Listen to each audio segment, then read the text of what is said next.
boldly going where no science show has gone before. The Naked Scientists. This week on The Naked Scientist, we'll be probing the secrets of the cosmos. We'll discover the top priorities for the next generation of space exploration, find out what the echoes of the Big Bang can tell us about the birth of the universe. We'll explore gravitational waves, these are ripples in the very fabric of space and time, plus the importance of understanding the sun, forecasting the weather in space, and the biochemical options for alien life. That's all to come in this very special edition of The Naked Scientists with me, Ben Valsler. As always, if you want to get in touch with any questions or comments, we would love to hear from you. Our email address is chris@thenakedscientists.com, or you can get in touch via Twitter by tweeting @NakedScientists. The Naked Scientist Podcast, powered by UK Fast, the UK's best hosting provider. On the web at ukfast.net. I'm Ben Valsler, and welcome to a special space science edition of The Naked Scientists. All this week, I've been at the Royal Astronomical Society's National Astronomy meeting held at Glasgow University, and this show contains just a few of the highlights of the meeting. To find out more about the Royal Astronomical Society, I spoke to their president, Professor Andy Fabian. It's a society of astronomers, both professional and amateur, based in the UK, but we do have an international following. There's about 3,400 members, so after the American Astronomical Society, it's the second largest in the world. And what's the National Astronomy meeting? What does that mean to you? Well, most of the RAS meetings take place in London, and that's difficult for some people who live a long way away to meet, and so we've had out-of-town meetings for some time. And in 1992 we started national astronomy meetings where one university would try and organise something for, say, a lot of people to come, and they've built, and now we have 500-600 people turn up for a week of astronomy. Any particular reason you chose Glasgow University this year?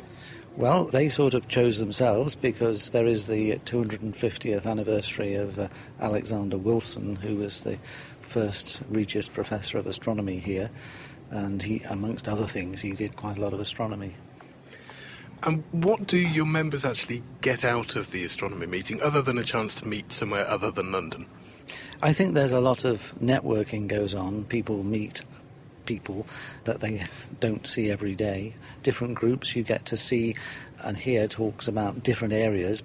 There's this tendency for specialisation nowadays in science, as in everything else, and it's good for people to hear about other branches of their science, of astronomy, because after all, we all are funded from the same pot. We compete for using the same telescopes and instruments.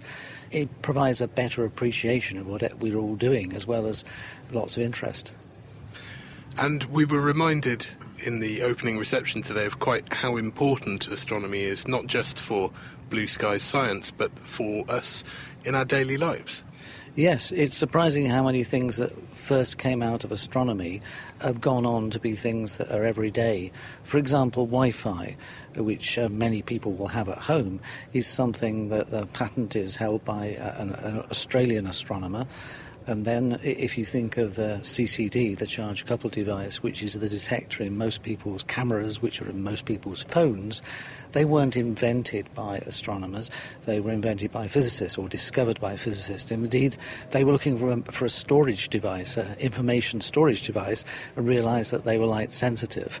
And the original ones were completely useless for making images, but astronomers early on realised the potential because they are 100 times more sensitive than a photographic plate. And they worked very hard in trying to perfect the CCD, which is sort of where it comes from. In a way, what astronomers do is they have to work on the detectors, because we can't turn the light up.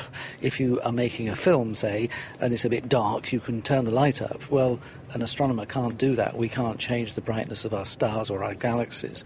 What we have to do is take what we can And so making our detectors more sensitive and more perfect is very important to us. So we put in that extra effort, which makes these things then appreciated by others. There are many scanners at airports, in medical physics, and in even looking at the human genome and things like that, where devices that were originally developed by astronomers are now used to do lots of things in everyday life. A great many of the delegates here will be people who have only just started a PhD or perhaps a recent postdoc. Do you think it's important for these people to get to spend more time with the established professors and the established researchers in order to find opportunities and to try and really shape the future of where astronomy is likely to go? Absolutely. I think the young people are very important for the field. They're much more flexible in terms of being able to move to where the interest is. For example, extrasolar planets, planets around other stars, there's a lot of students move in that direction. They move where the field is most exciting to them, where they can see there's potential for development. Of course, you don't want everybody in the same field, but I think it's important that they do interact with everybody. And of course, in science, it isn't something where you have to kowtow to people. A student can talk to a professor as long as they're being sensible about the science. They can talk to anybody, and I think that there aren't any barriers with regard to hierarchy or age, which is a very positive aspect of what we do. And also, you might hear about opportunities here for future study, for funding that you may not have heard of elsewhere. Yes, indeed. That's going to be very important for people who are trying to make their career. They need to assess things. They need to look at how other people have made their own career and look at how they might copy them, not to replicate exactly what that person's done, because probably there isn't such a slot, but what they can do is to see how people do things. It's also very important to be able to talk about what you've done. A scientist can't just do something and not tell anybody else about it. Scientists have got to get out there and tell their peers, other astronomers, about what they've done. Later they might want to talk to the press or the public. That's if they've done something really significant. But generally we need to tell each other what we've done, and then everybody learns and everybody benefits. And on that note, is there anything in particular that you're looking forward to hearing about this week? Well, I'm looking forward to seeing how some of our new telescopes are producing new information. We've got new telescopes coming online. Astronomy is full of discoveries and surprises, exciting new facts coming along. Andy Fabian, President of the Royal Astronomical Society. 2010 is an important year for astronomy at Glasgow University, as Professor John Brown, who holds the Regis Chair of Astronomy there and is also Astronomer Royal for Scotland, explained. Well, the Alexander Wilson Regis Chair appointment in 1760 was the first astronomy professorship in Scotland. I had been teaching of astronomy before that. It was several decades ahead of Edinburgh, and it was one of the earliest astronomy chairs in the UK. Astronomy has been growing here ever since, so it's a big year for us, and it's a great honour that the RAS decided to bring their National Astronomy meeting here for that purpose. So it's obviously quite a milestone. What have been the big scientific achievements from Glasgow? The biggest strength here has probably always, in the astronomy group area, solar physics, and plasmas. Alexander Wilson studied sunspots and discovered that sunspots weren't flat things. The surface of the sun wasn't flat, it was hollow like a bowl. And that was an amazing thing to find out, because they had no idea then what the sun was.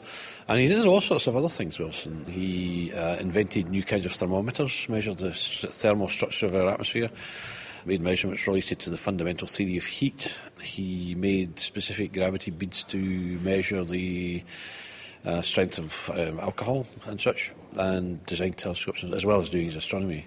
So he's probably the most outstanding person historically.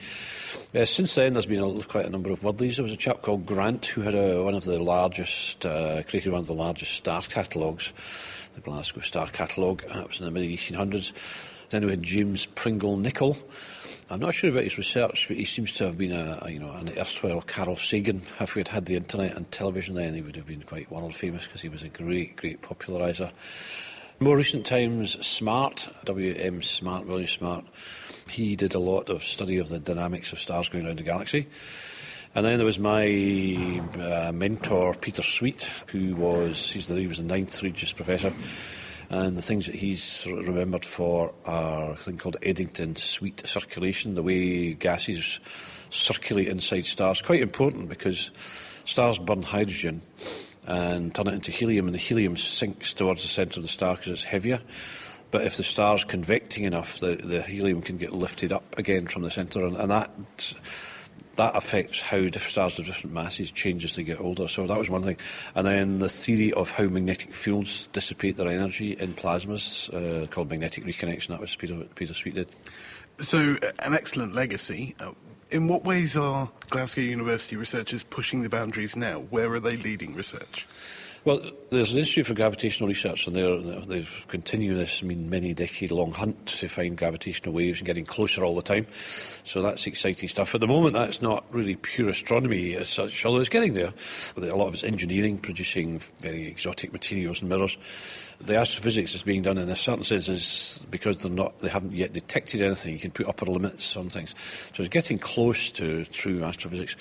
We, in the astronomy group, there's some very good cosmology going on, so large-scale structure studies. There's basic plasma physics being done with a small plasma lab, which is finding some medical applications and so on, as well as solar and astrophysical. The main thing I do and that my colleagues do is study high-energy radiation from the sun, flares and so on.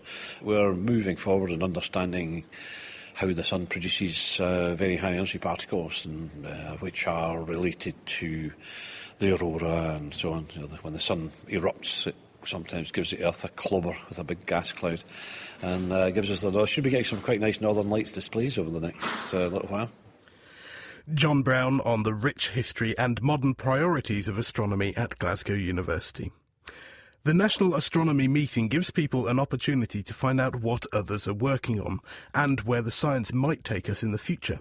Mark McCaughrean from the European Space Agency, or ESA, was at the meeting to explain ESA's Cosmic Vision, their plan to commission and support space missions over the coming years. Cosmic Vision is a programme which we put together in the last few years in the European Space Agency to provide some structure, some top-level science guidance of the sorts of questions the community would like to see answered. And then we opened up an announcement of opportunity for people to actually propose actual missions against those questions in 2007. Spaceflight, of course, takes a long time to put missions together, but also we've gone through a whole evaluation process to look at studying the missions, see what's feasible, time-wise, cost-wise, what the best science is. So we started with 65 missions, all told, and we're now down to the final 6 or 7, out of which we're still doing a shootout. It's kind of a technical shootout, looking at what's feasible on the right timescale. We want to get these things launched quite quickly, relatively, 2017-18. And so we don't want to do lots of technology development. You could think of crazy things that might take till 2030 to do, but we want to get some missions in the pipeline because we have missions in this decade flying, but we have a bit of a gap towards the end, and so we want to get these things going. So what were the questions that we think we want to answer?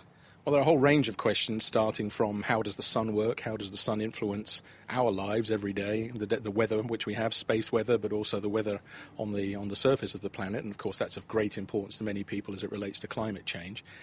But then going to the other end of the universe, looking at the overall cosmological appearance of the universe. Why is the universe the way that it is? How has the universe evolved to the state that it's in? What's the fate of the universe? But then there's all the things in between. How were stars born? How do planets get born around stars? How do they evolve? What are the chances of finding the conditions for life and maybe even life elsewhere? And then in our own solar system, is life unique in the solar system? Can we go to Mars? Can we go to the oceans of Europa under the ice crust there? And are the conditions ripe for life there? So it's a kind of an overarching set of science questions. Many of the missions will approach many of those questions. And so was it split evenly? Did you say we have this much resources, we have this many questions, we want to make sure we give X resources per X question? Yeah, that's a very good question. And in fact, more traditionally, rather than per question, you would have seen it allocated in the past per discipline. But there was no precondition set on this.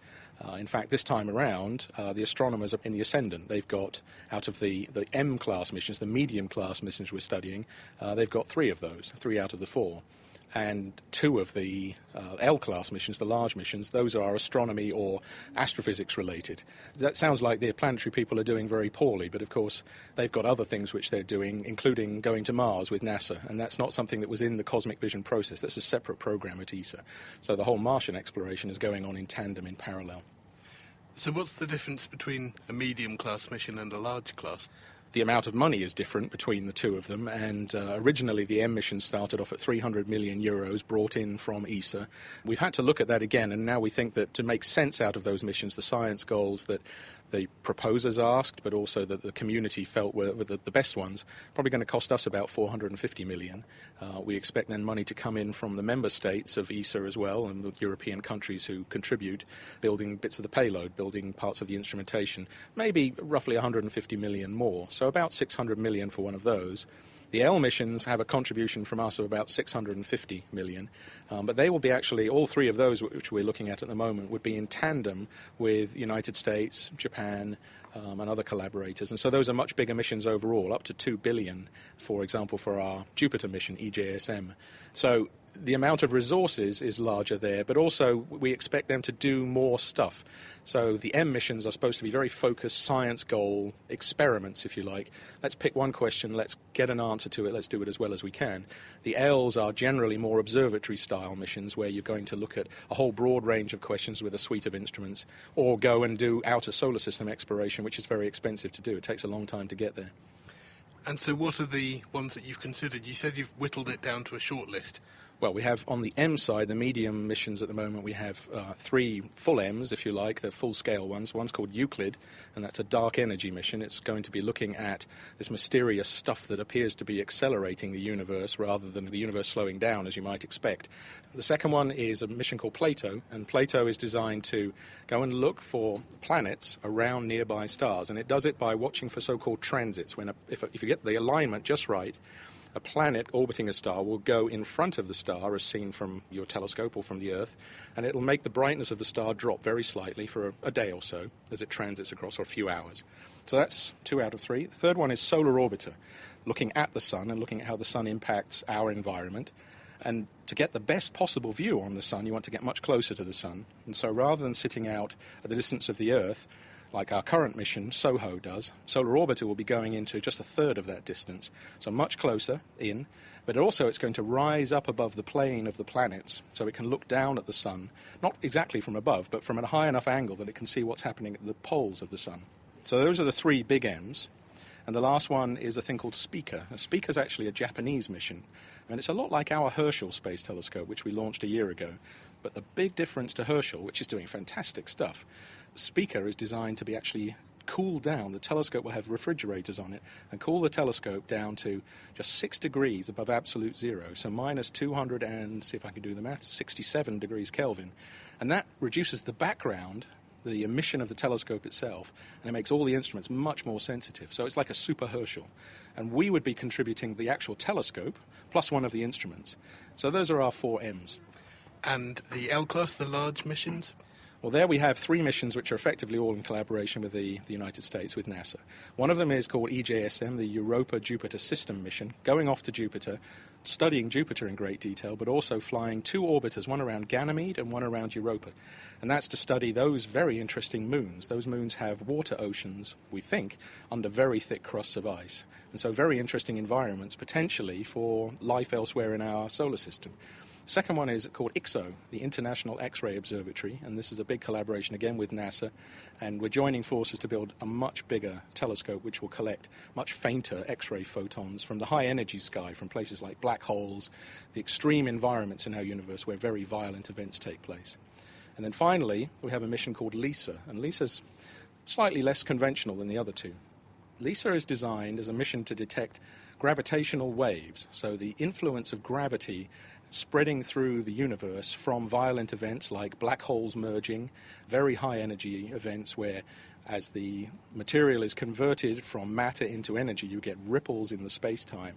And LISA does this in a very interesting way. It puts 3 spacecraft in the solar system, 5 million kilometers apart in a triangle. And as these gravity waves pass through the LISA constellation, the three arms between the spacecraft will change length very slightly as the space-time is distorted.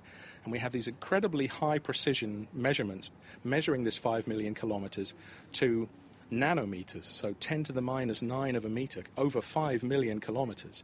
And we do that on the three arms simultaneously, and by actually seeing how the arms change length differentially, we can even work out where in the sky that object is. And we can go and find it and say, right there, at this moment in time, two black holes have just merged, and we see this fantastic ringing signal, this big bong, as the two black holes merge together. So LISA's really odd. Of course, it's also predicated on something we've never detected, which is gravity waves.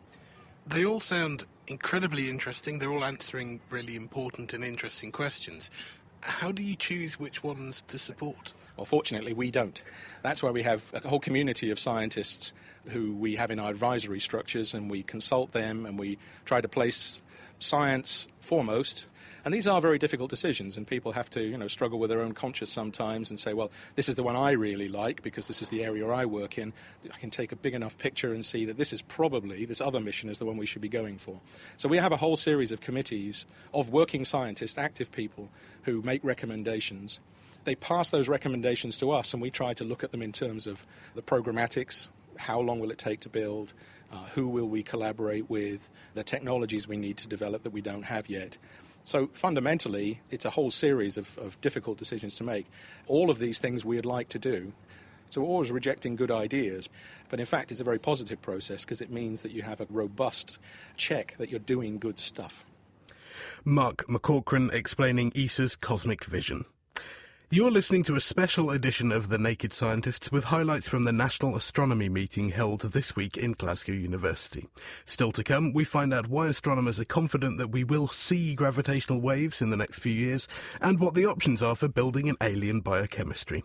If you'd like to get in touch with any questions or comments, our email address is chris@thenakedscientists.com, or you can get in touch via Twitter by tweeting @nakedscientists. Distilling the best science. The Naked Scientists. Astronomers and cosmologists seek to understand the origins of the universe, but as this was billions of years ago, we're left with very few clues as to what actually happened. One of the big clues is the cosmic microwave background radiation, as Cambridge University's Professor George F. Stathiou explained. The cosmic microwave background radiation is the remnant radiation from the Big Bang.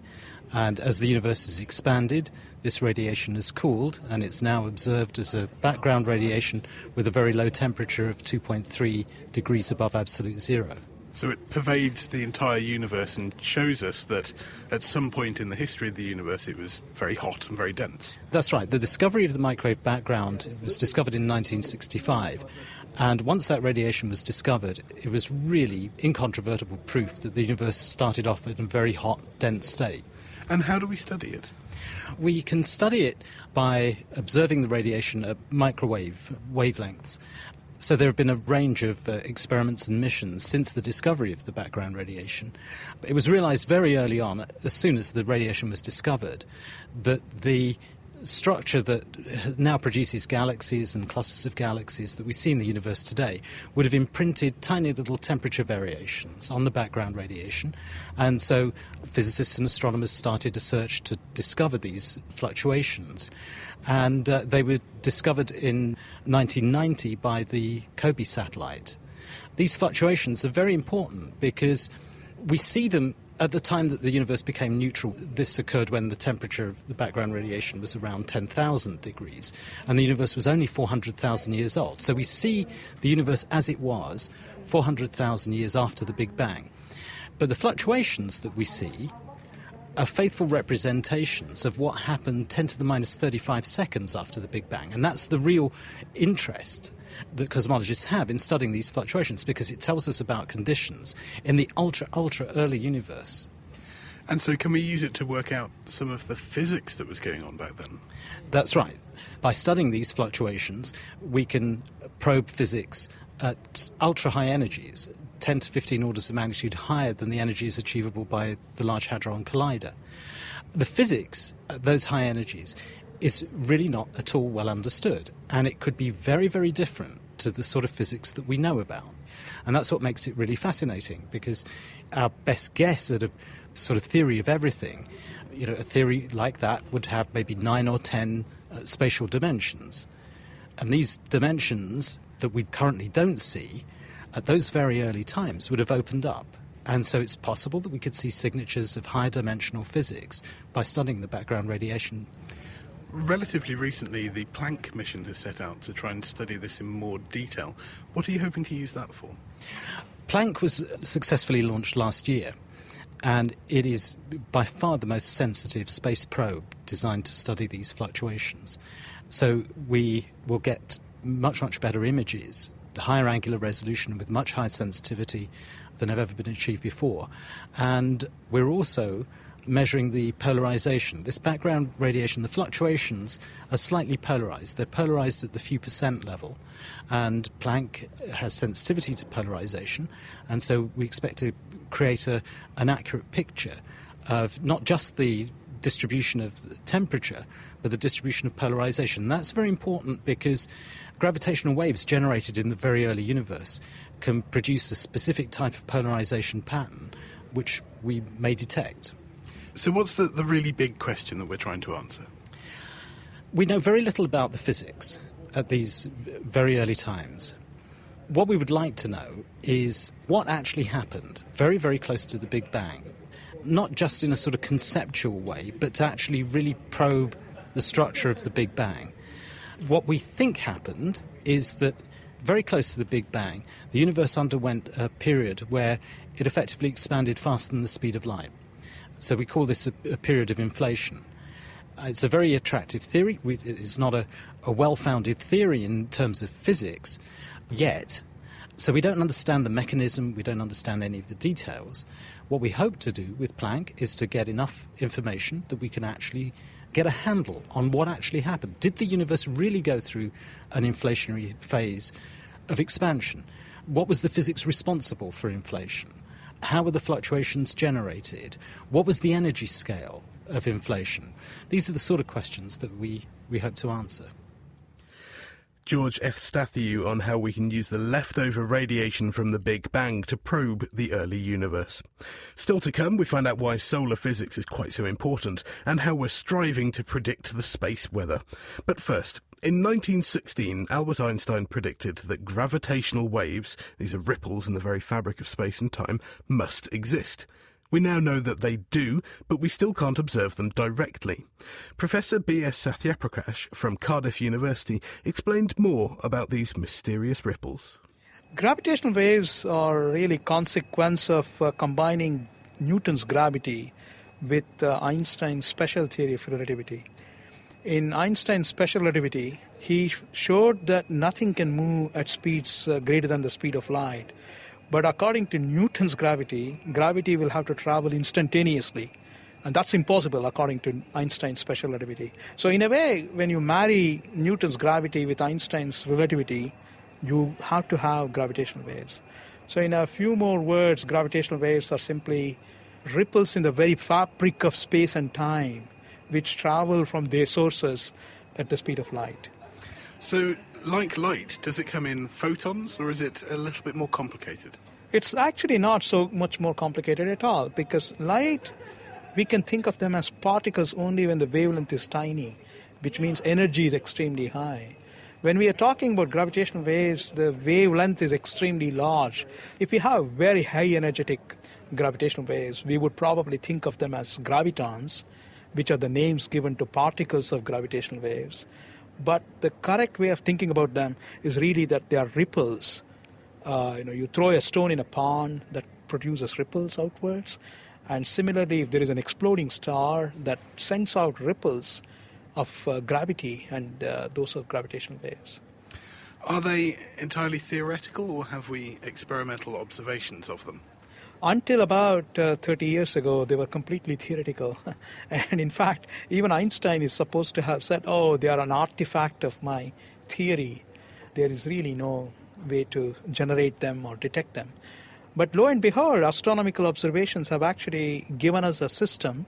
Namely, it consists of a pair of stars. They are very, very dense stars, and they're going around each other. What would happen in Newton's law of gravity is that they will go on like that forever, not changing their period, not doing anything much. Whereas in Einstein's theory of gravity, they're churning the space-time in which they are moving. And therefore, they are generating gravitational waves. And gravitational waves carry energy, and they carry rotational energy from the system. And that energy has to actually come from the rotational energy, which means that the period of the binary is going to decrease, and this has been observed. The agreement between observation and theory is so wonderful, there is no other explanation for the decrease in period other than gravity waves. So we know for sure gravity waves exist. So is there, or will there be, a direct way of observing them rather than just observing the impact that they have? I think you put it very, very rightly. There is no way of concluding from this binary that we have directly observed gravitation waves. We have to find a way of detecting them indirectly, and currently, world over, there are many gravitational wave detectors that are currently being built. And they are actually taking data, and this data is being analyzed, so we may or may not detect them now, but they're also being upgraded to the level where we are guaranteed of detecting gravitational waves within the next 5 to 10 years or so. What can we do with them once we measure them? What can they tell us about the universe? We might be able to learn a lot more about the way the universe works, especially about what we call the energetic universe, the universe in which there is so much of energy that you can't see the object in photons. You can't see the object in radio waves or light. And that's because it's shrouded with a lot of matter, very dense matter, and the only way we might be able to learn about them is actually by observing gravitational waves. One example that comes to mind immediately is a pair of black holes. Now, black holes are really dark only in light and radio waves, etc., but they're not dark in gravitational waves. If you compress a black hole, energy that you put in will be emitted in gravitational waves, and the black hole will regain its original shape. Now, the way you can compress is to take another black hole and hit this first one with the second black hole, and we don't need to really do that ourselves. Nature provides for us what are called binary black holes. These are two black holes that are going around. Originally, of course, both of these black holes were ordinary stars. They evolved, they were massive, and when they went through their evolutionary stage, they became black holes, and they're going around each other, and they reduce in size, as in the case of binary neutron stars. Eventually, the two black holes will collide, and in the collision process, you can actually see these black holes in the gravitational window. So gravitational wave astronomy could let us observe things that we've never been able to see before. That was B.S. Sathyaprakash from Cardiff University. And I've just been told on Second Life, in fact, that Albert Einstein, who's just been mentioned, died 55 years ago today, 18th of April. So this, of course, should be in his memory as well. Keeping you abreast of the world's best science. The Naked Scientists. You're listening to a special edition of The Naked Scientists with me, Ben Valsler. Still to come, why the weather forecast should soon include the conditions in space. But now, there were a number of discussions on solar physics during this year's meeting, so I met up with Lucy Green from University College London to find out what it is that's so interesting about our nearest star. There are lots of interesting aspects to studying the sun. On the one hand, it's our local star, so it has a very big impact on us here on Earth, and we're interested in studying how exactly it impacts us. But on the other hand, it's interesting as an astrophysical object in its own right, and in many cases when we study the sun, we actually take that understanding and then apply it to other areas of astrophysics. So what are the things that we're trying to learn from it? One of the things that we're most interested in is understanding how the magnetic field of the sun changes. So the Earth has a very strong magnetic field, but the sun has a much stronger and much more interesting magnetic field. And in fact, it governs much of the activity that happens in the sun. For example, the work that I'm interested in is looking at how the magnetic field in the atmosphere of the sun evolves and how it leads to big explosions that we call solar flares and eruptions of magnetic field, which we call coronal mass ejections. And what can studying our closest star tell us about other stars? Do we think it's fairly typical? We do think it's fairly typical, But actually, when you think about other stars, it could be that our sun is fairly boring. The sun is fairly small, really, when you compare it to other stars. And the activity which happens, these explosions and eruptions, even though it's really interesting to solar scientists and people on Earth, it kind of pales in comparison to maybe explosions that happen on other stars. But it still is a good benchmark because we can study the sun in detail, we can resolve the surface, we have lots and lots of light of all different wavelengths to play with, and we can learn a lot. One interesting piece of research that's happened recently has taken a model of coronal mass ejections, so these eruptions of magnetic field from the sun's atmosphere, and has applied it to jets which are seen coming from the accretion disks of black holes. And that's a really nice transfer of understanding. So we can look at the coronal mass ejections and we can look at the eruption, we can think about the configuration of the magnetic fields, for example, and then see if those models match with the observations of black holes. And in this case, they did. How's it actually studied? What sort of tools do we need? We use a lot of tools when it comes to studying the sun. We can look at maps of the magnetic field at the solar surface, and that's very, very important. And we can get some idea about the three-dimensional field very low down in the sun's atmosphere. But at the moment, we're not able to measure the magnetic field high up in the sun's atmosphere. And that's partly due to the fact that the gases in the sun's atmosphere are incredibly hot, so they smear out the signature of the magnetic field. But actually, a lot of the interesting stuff happens in the magnetic field high up in the atmosphere. So that's exactly where we want to get the information. So in the absence of having a direct measurement of the magnetic field, what we can do is try and infer what's happening. And we can do that by taking observations of the sun in X-ray radiation and also extreme ultraviolet radiation. And the emission at these wavelengths actually traces out the shapes of the magnetic fields and gives us some sense of what's happening. So going back to these enormous ejections of material from the sun, the coronal mass ejections, these have quite a big impact on technology here on Earth and our satellites. But what does actually cause them? Well, that's one of the questions I'm working on as a researcher, and I think it's one of the most important questions in solar physics. So what we're looking at is understanding how the magnetic field evolves. It all comes down to the magnetic field. The energy which is required to power these events must come from energy stored in the magnetic fields. So by looking at actually the shapes, the configurations of the magnetic field, we can start to understand how much energy is stored, and we can also start to understand what causes the magnetic field to suddenly erupt in the first place. It must lose its equilibrium. So the structure exists in the solar atmosphere on the time scale of maybe hours, days, we're not exactly sure, but it does exist and it's stable and it's happy. And then something happens to cause it to erupt up and escape the huge gravitational pull of the sun. And that's the moment that we're interested in understanding. So what's the next stage for you? The next stage is to continue working with the Hinode spacecraft, which is a Japanese mission on which we have a UK-led telescope. And what we're going to do is use a very recently discovered signature of a magnetic configuration that we call a flux rope. And a flux rope is a bundle of magnetic field lines, which is very good at storing energy in the solar atmosphere. And using the Hinode spacecraft, we can understand where these flux ropes are forming, and we can look at them up until the point of eruption. So the plan is to gather a lot of case studies and put the information together to find out at what point this flux rope becomes unstable and erupts as a coronal mass ejection. Lucy Green from UCL.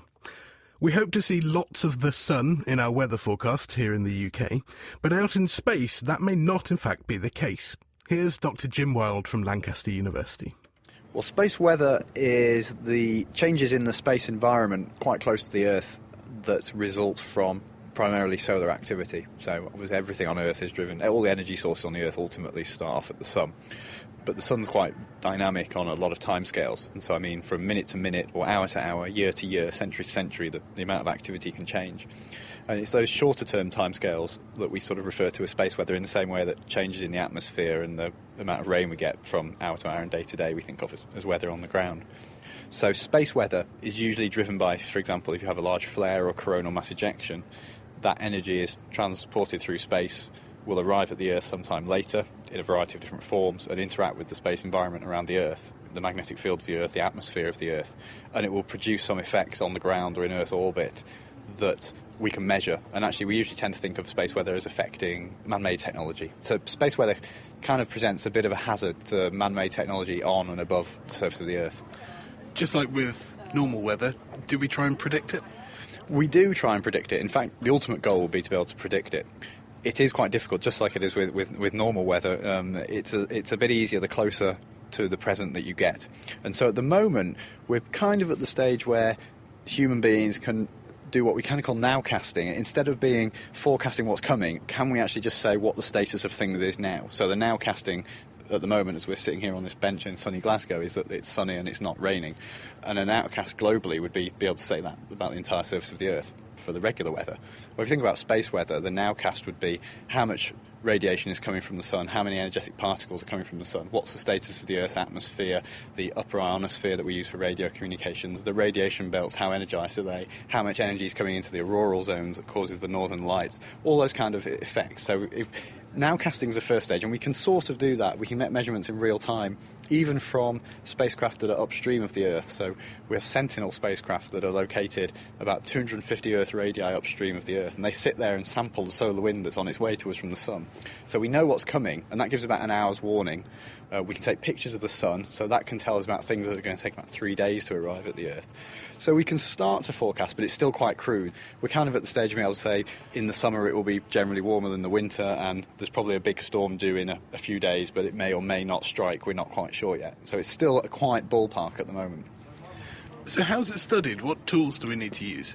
There's really a whole suite of tools. So we start all the way from upstream of the Earth. So if you imagine you have the sun 93 million miles away, material leaving the surface of the sun, so physical material, charged gas that we call plasma, that generally takes a few days to get to the Earth. So if we have a spacecraft that's upstream of the Earth that's sitting in this solar wind, it can taste and smell, if you like. That you can see the composition of the solar wind, how energetic it is, how much of the sun's magnetic field that solar wind is dragging out with it. So we have space-based tools that are quite a long way from the Earth. Then coming a bit closer, we have an international flotilla of satellites orbiting the Earth, right down to the radiation belts, and then getting to quite low altitudes above the surface of the Earth, to a few hundred kilometres above the surface of the Earth. And then on the ground, we have whole suites of radars that study the atmosphere, the upper atmosphere, and the ionosphere. So that's the electrically charged part of the upper atmosphere. And that's typically from a few tens to a few hundred kilometres. Then right on the ground itself, we have magnetometers, so they're measuring small changes in the Earth's magnetic field that are being imposed by the interaction of the Earth's magnetic field with the space environment. And so we have everything from little boxes on the ground that cost a couple £100 to multi-billion-pound satellite missions, which are 250 planetary radii upstream of the Earth.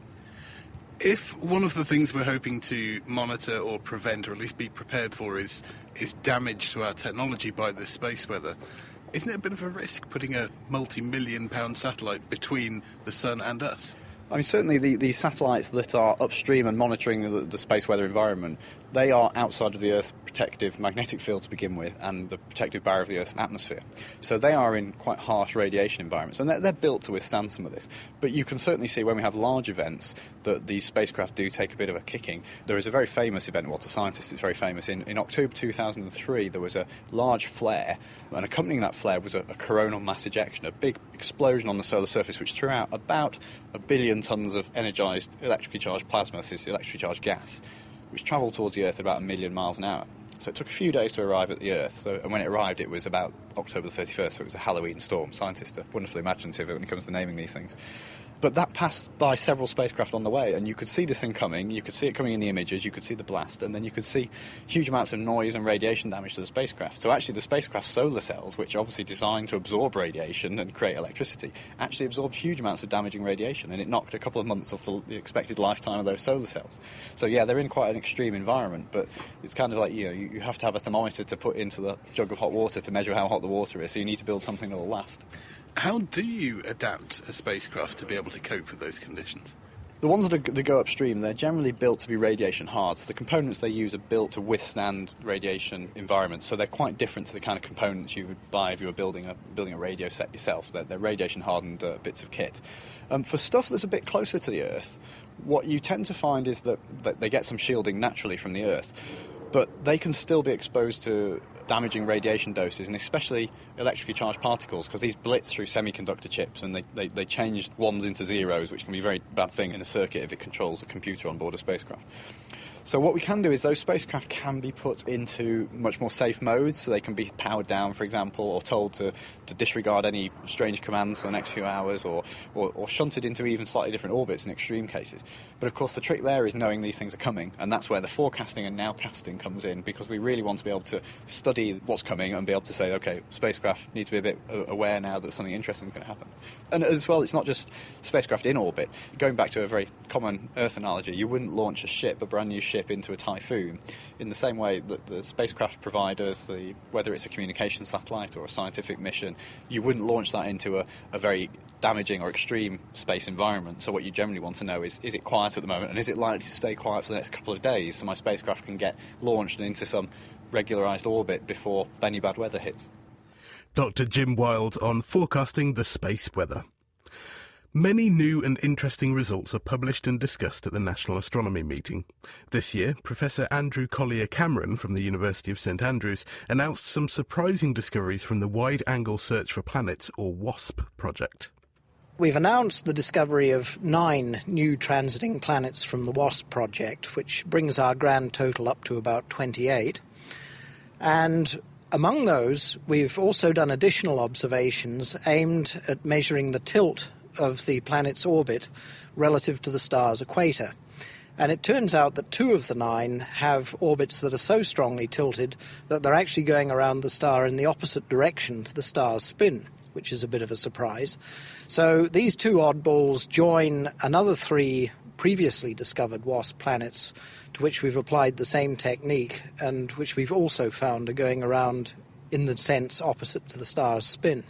Now, there's another group who've also found a 6th retrograde planet like this, and this brings the grand total up to 6 planets out of 27 whose orbital tilts have been studied so far that are going around in the wrong direction. So these close orbiting planets, which previously everybody expected would be orbiting neatly in the star's equatorial plane, actually turn out to be all over the place. Why was this result so unexpected? It came as a surprise because for many years we've always considered that hot Jupiters form in the cold outer reaches of a planetary system, much as the gas giants in our own system did, but that they underwent unbalanced forces in those disks which very rapidly, within a few million years, drove them in through the disk and then left them parked in orbits very close around their stars. The trouble is that the star itself has formed out of the material from that same disk. So, rather like a ping-pong ball sitting on the plug hole, you would expect it to be spinning in the same direction as the water is going down the plug hole. So to find a planet going around in the opposite direction suggests that it's been through some very violent interaction with something else, which has completely reversed its motion. We tend to have the idea that the early life of any solar system is quite violent anyway. There's lots of interactions, there's lots of collisions. Why should we be surprised that we're seeing evidence of violent action in other solar systems?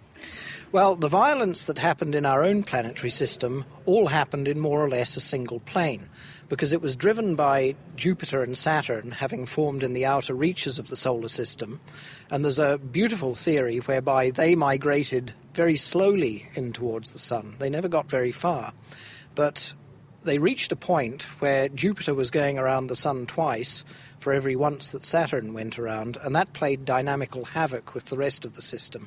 It pushed Uranus and Neptune from relatively small orbits out to where they are today, and at the same time it sent planetesimals bombarding the inner solar system, and bodies like Mercury and the Moon still bear the cratering record of this so-called late heavy bombardment, which happened about 700 million years into the solar system's history.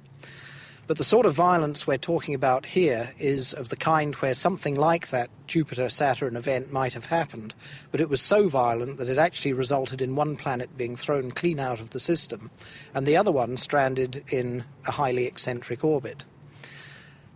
Even that might not be enough to give you a backward planet, and there is a third flavour of the theory, which invokes something that's called the Kozai mechanism. Now, this was actually originally developed to explain why some comets have very highly tilted orbits because of the influence of Jupiter going around the Sun. Now, if you scale that picture up and you imagine a star that has, say, a distant low-mass stellar or brown dwarf companion, And if you've got a perfectly normal Jupiter, you do computer simulations and you find that the orbit of the Jupiter suddenly begins to oscillate and become very, very elongated. The planet passes very close to its star, and moreover, the orbit begins to tumble.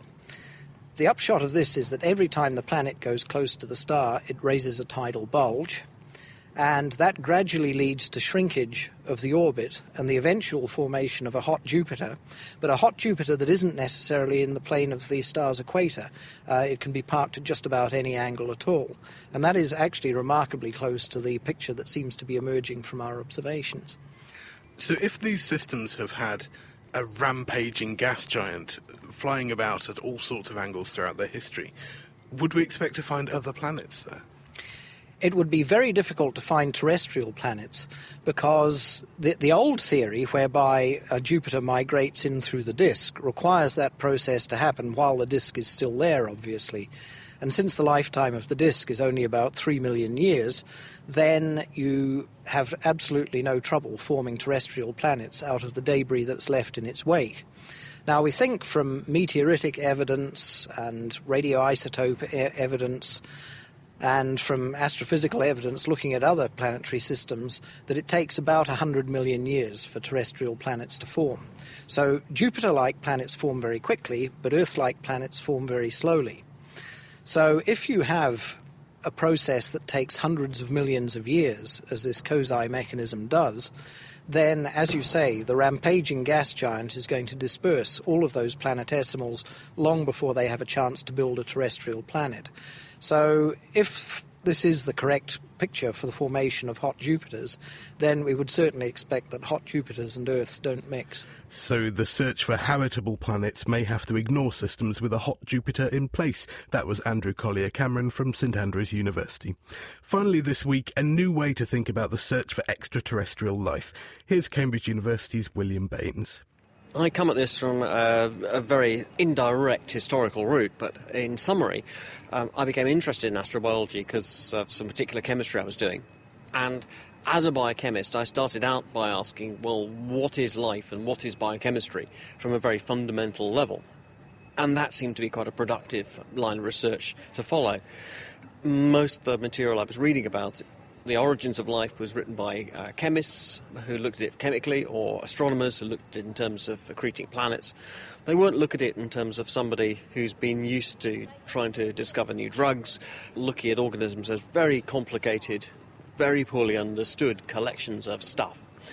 So I thought I'd start with that and see what the stuff is and what could we say about life from the very basic level, our basic understanding of the process of living. We obviously have a very good example of life here on Earth. It's very diverse, it's very interesting, but in a way, biochemically, that sort of makes it just a sample of one. Is it possible that this blinkers the way that we do look for life? Well, it certainly does. It has to, doesn't it? We look around at life on Earth, and it's so powerful, it's so diverse, that it's very easy to be overwhelmed by that and think, there's no other possible way you could put life together. Actually, I was talking to another conference attendee a bit earlier, and one of the great advantages as a biochemist talking to physicists is they think about things completely differently. This physicist said, well, actually, we don't have any samples of life at all, because you need to discount the Earth because of observer bias. So once you discount the Earth, how many examples of life do we have? And we might have life on Mars, but we don't know anything about it. Apart from that, we have no examples of life at all. And if you start from that position, you realise we don't really know much about what life would be like outside the Earth at all. So we're both overwhelmed by the fact there's life here, but also we're conned into thinking that we are typical. We might be. We've no idea, but we don't know. So do you have to look at this, try and be objective and look at the possible biochemical combinations that we could have that could create life? Absolutely, and that's the overall thrust of the research that I'm doing.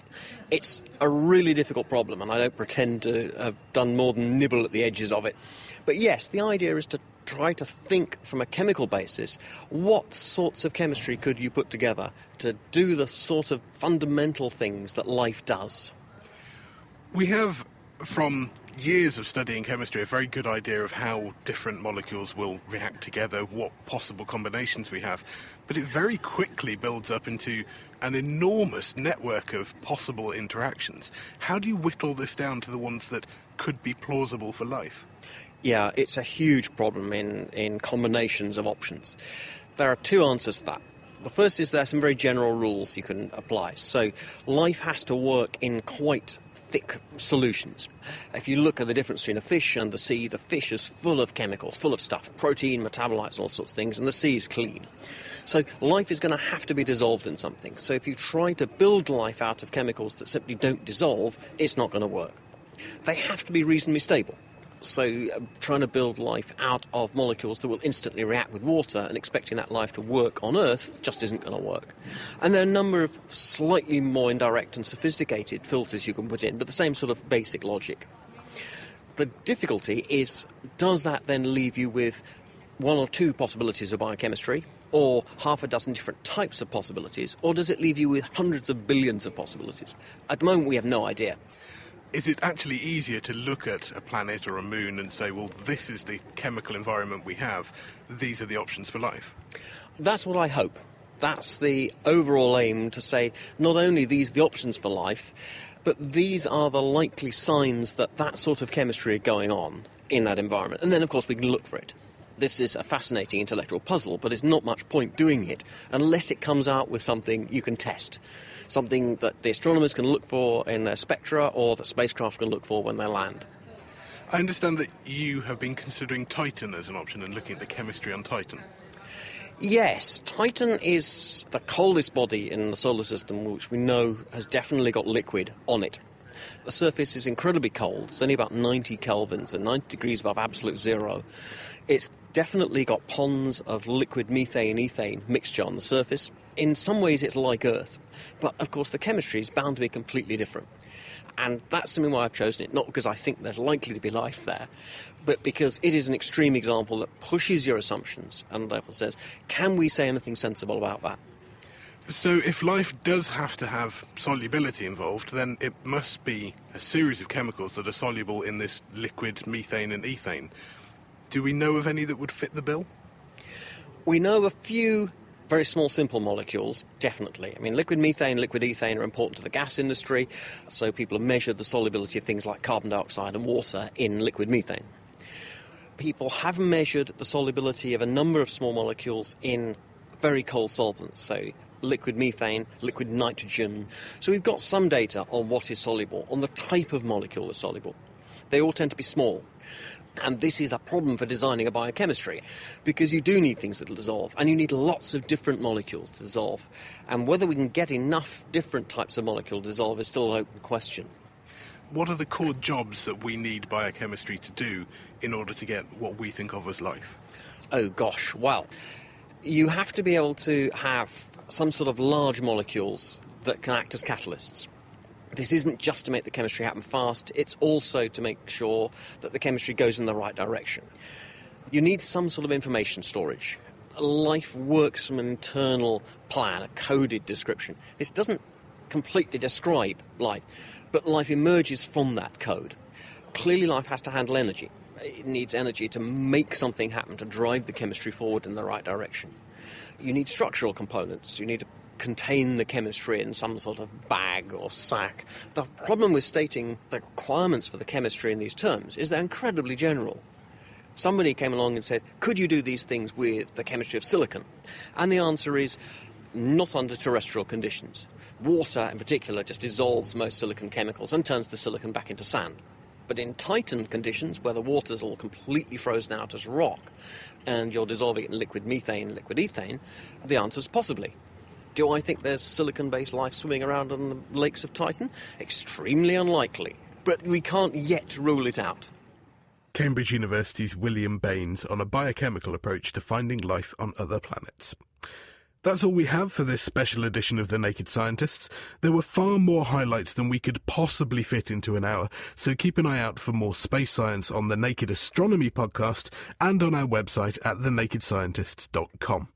Next week we'll be back with a show looking at archaeogenetics. How can we apply modern genetic techniques to the study of archaeological evidence?